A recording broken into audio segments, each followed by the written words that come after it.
It's not possible! No one's ever been able to... What's up, boys and girls? It's your boy C-Stack coming back at you loud in surround sound. Coming back with more Bakugan, because that's what we do here. That's what we do. So, this is a little bit different from my last deck profile, which was Heroes with like 3 different decks, and it was a whole like jumble of like random bullshit. This one is kind of like more of like a fun idea that I thought of. When I was looking through the rulebook, I was looking at the different types where we were looking at FrostStrike and stuff. You know.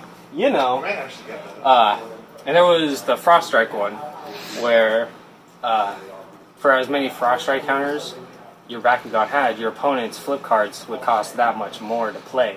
I was like, oh, that's a really interesting kind of game mechanic. It's not very good. Yeah, like a lot of people are like, that's not very good. I think, like, in the right circumstance, it could be really good. Like, it could win games. So I kind of built this deck around that. So if you pan down to my Bakugan cards, as you can tell, it's a Haos and Aquos build, which they're the 2 clans that like the 2 Frostbite. The 2 Frostbite ones. And as you can all see, 3 of them bite. They all bite, so it's Frostbite. It has to be. That's what it is. So obviously we got the Haos Hydorus Ultra. Look at him. He's got a little hat. He's cool.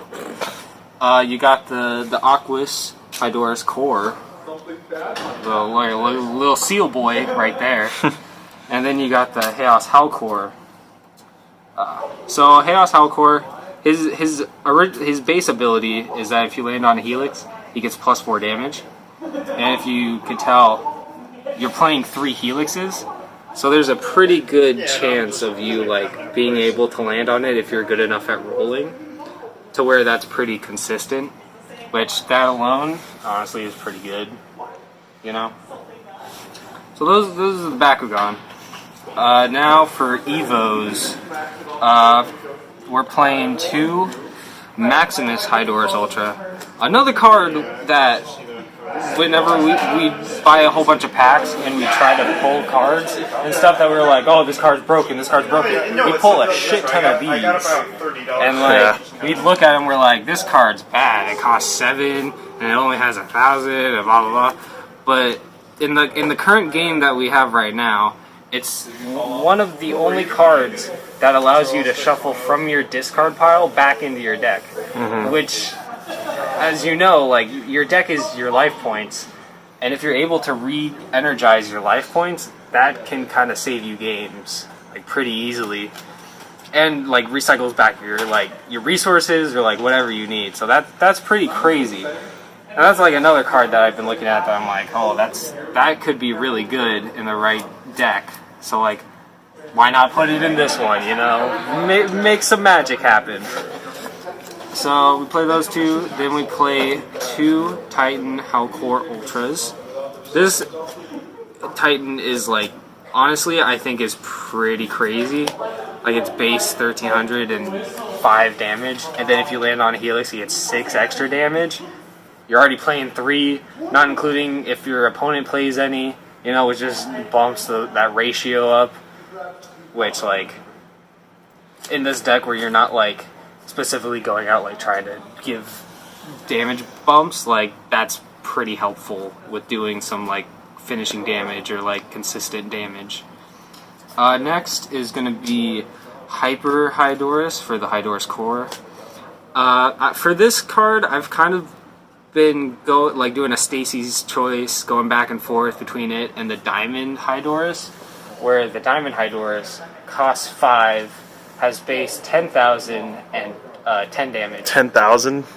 Or 1,000, whatever. A big 10, a big one with zeros, but no ability. But this one, it has more of the flow ability, where for every action card you play this turn, it gets +200. B power bump. For every action, there's an equal and opposite reaction. Exactly. So it kind of gets you to that like diamond status with playing less energy of a cost to play it, which in my opinion would makes it more consistent, you know. So that's kind of where I'm at on that end. I think it's totally viable to play the diamonds if you want, but yeah, like if you have the diamond core Hydoris and you're like, oh, I got the diamond, I gotta play the diamond card, you know, like go for it. I don't give a shit. And then for heroes, I obviously play the Shuns. I only played 2 because I only have 2. I'd love to play another one of these, but resources, you know, like it costs 1 less to play an Evo with Evos that are like as high as 5 and 7, you know, like that. Those cost a lot, so it helps a lot with being able to pay those costs and still not like using all your energy for the turn, you know. So Do you play? He looks like Android 16. he does, except the blonde one. He looks kind of like Negative Legend. Do you play more than 1 Shun per game? Sometimes. Occasionally, I would say I consistently play 1 Shun. You know, like I think playing the 3 would get that consistency higher, and being able to play 2 or more, like more consistent. Like as I talked about in my last deck profile, if you want to see a card at least once per game, play 2 of it. If you're playing 1 of a card, you're probably never going to see it.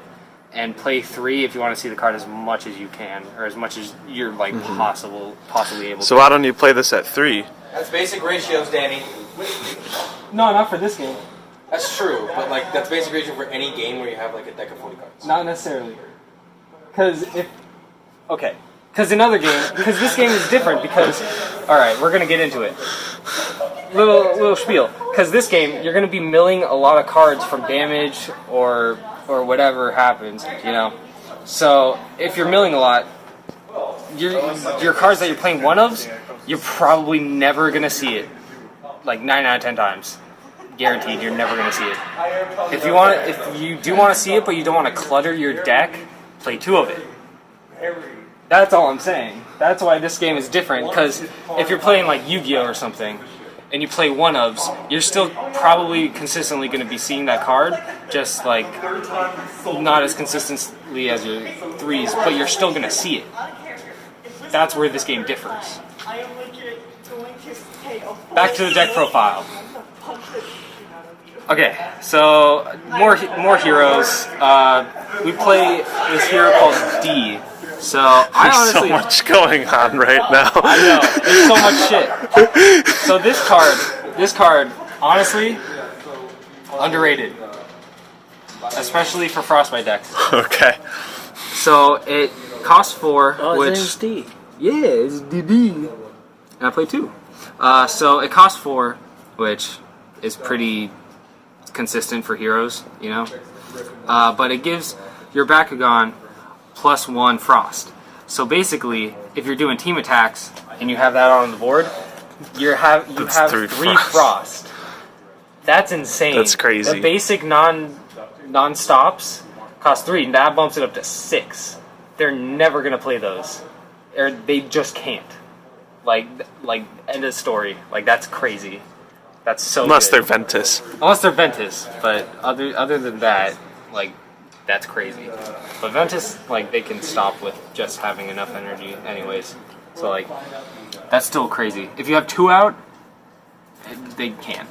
It's not possible. Now for Unless action you're cards. Ventus. Okay. Now for action cards. 3 Sky Sims. Obvious, it's Ventus. No, why not? Good card. Why It's not? Ventus. Like, play it. It's Ventus. Or Haos. See, you got me on Ventus. You did this to me. You Sneaky little freak. Yeah, you're a freak.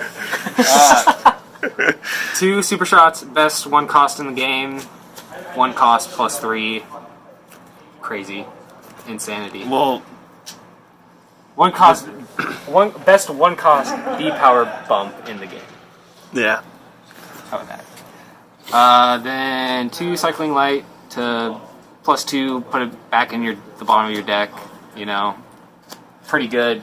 Restores your deck or health. You know. 2 reflection rays. It's really good. Really good. Cost 1. Give your Bakugan +1 FrostStrike for each Haos you have. So for this specific build, you're running 2. So you're going to be giving them 2 for only 1 cost, which is pretty good. Then finally 2 Waynes, because it's more of like a control kind of setup where you want to be able to check your opponent's advantages while still controlling their damage that they're taking, you know? Next, Aquos action cards. Obviously, you're going to be playing the Great Water Boost. Cost 0 plus 100 B-Bump. You're mainly playing it to get your flow going, where you play for free, and then all your other flow ability cards are active. So, which is the best 0 plus B bump card in the game. The best one in the game. Now you're catching on. Then 2 Think Agains. You know, you're doing a lot of things where you're recycling your deck back with your good cards. And Do you cause your opponent to think again? You do, because then they're like, oh, do I want them to draw those cards? And they don't, but you do, so why not? For cards like Sky's Hymn, or like where you're top deck, you're stacking your deck and you're like, oh, I want these 2, and then you draw them with Think Again, and it's like, okay, cool. Next, 2 Wave Shots, you know, a very common combo with Great Water Boost to activate the flow, and then Wave Slash for that clean, like, 1100 damage, or 1100 B-Bump. Yeah, that's crazy. Like, for a cost of 3, that's pretty freaking good, you know? You're so good. Thank you. Your knees are hairy. Thank you, I appreciate that. So right now, this deck is kind of like a 1.0 version of the deck. I'd like to update it a little bit more, you know.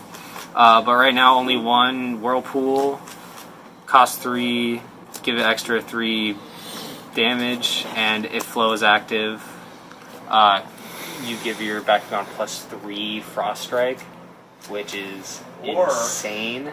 So that could be a total of like a net gain of 6 for cost 3, which is really good. So yeah, I'd like to play 2 of that, you know, because again, I'm only playing 1 of it, so I'm probably never going to see it. So I'd like to get that 1 extra in for more consistency. And then for obvious, because you're playing Aquos, you're going to be playing Absorbs. Right now, that's substituted in with a Triple Blast Cannon. It still negates, but it doesn't have that nice suck ability of like absorbing. It doesn't suck. It just doesn't suck. It doesn't absorb the action card's ability, which it'd be nice to play that at 3, or to play the Whirlpool at 2, you know, just to see it as often as you can, because that's really nice to just be like, nope, that's mine. Especially when they're going and using like all of their energy. Okay. Yeah, that's all for the action cards. Now for flips, obviously you're going to be playing 3 Halt Outsiders. Ooh. Yeah, it's nice. It's a very nice. 2 Counter Outsiders, just for ratios, at least 5 non-attribute flips. I think is pretty consistent. And then you're going to be playing 2 Luck Auras, just so that for those Evos that are so cost heavy, you could pay 4 to play them instead. Like that Maximus Hydorus Ultra. Instead of 7, you can play for 4, which is really good. Especially at the end of your turn.